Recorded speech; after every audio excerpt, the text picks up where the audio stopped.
Tom examined his half-frozen prize hanging upside down in the dawn light with mixed feelings. The exotic creature was brown-furred and stocky, probably about half his size if it stood. But most alarmingly, it had some sort of pouch belt of sorts around his middle, half hidden amongst his thick coat. It was clearly not an animal.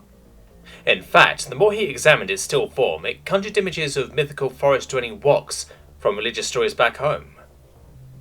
This complicated things. No breakfast either. He was about to let it down from the snare when Tom realised there was a frozen pool of blood on the ground beneath it. Wincing at the sight, he really hoped the creature wasn't dead. Mel fed another small branch into the fire, trying to slowly build it up to a cooking heat.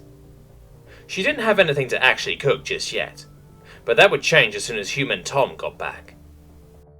His hunt would have to be successful today. To her surprise, there had been an additional mouth to feed this morning. If the creature survived, of course.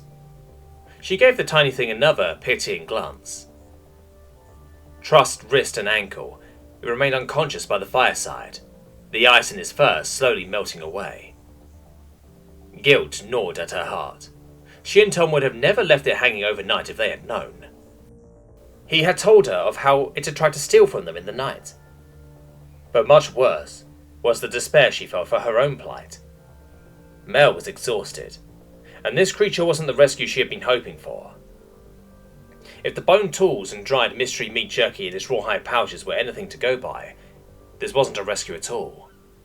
Who knew how long this poor creature had been out in this wilderness on its own? Was it just a survivor of some misfortune like them? Did that mean there was no rescue coming?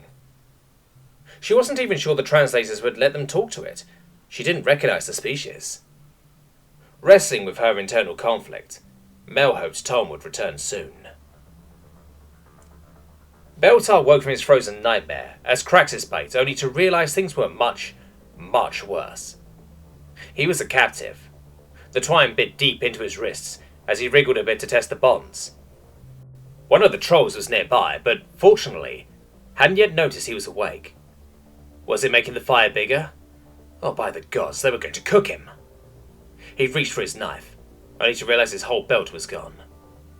How he wished dearly for his spear right now. Then at least he could go down fighting as a hunter ought.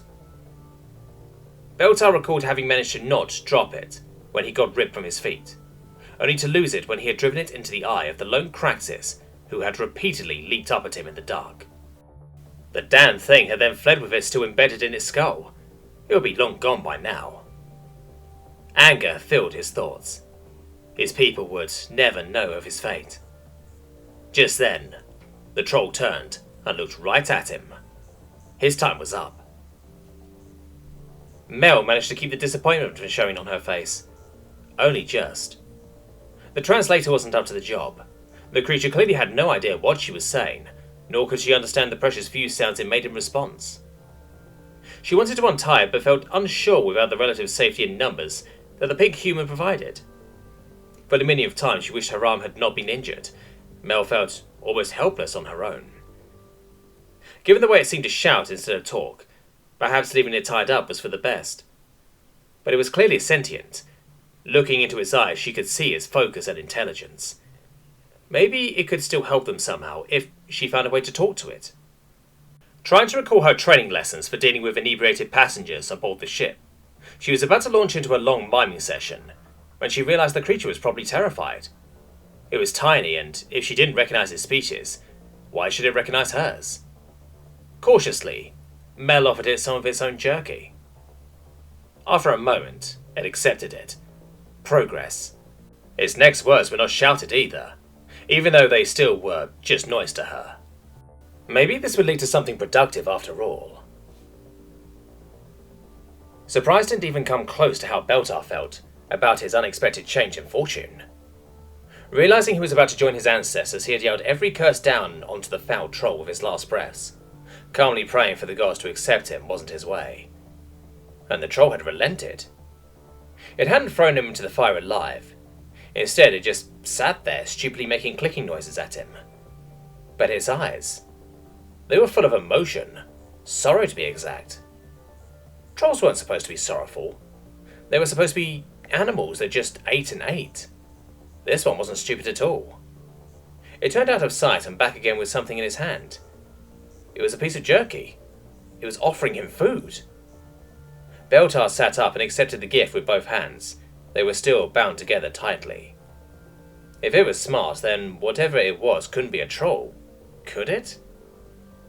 He asked it just that, and it responded with more clicking. And then it started awkwardly making gestures. Gestures that looked startlingly like quiet talk signals he and other hunters would use to not alert prey. It could talk. Tom's hunt had taken longer than anticipated, but it had been worth it. He had followed the blood trail under the unknown cat creature after cutting it down and checking it over for injuries. The walk had still been unconscious when left, so he had tied its limbs just as a precaution. Mel would just have to deal with it until he returned. The blood trail had travelled far, eventually ending at a dead river animal with a stout stick driven into its eye. The walk's miserable night must have been worse than he had realised. Guilt gnawed at him. He would have to make it up to it somehow, starting by retrieving his spear and kill.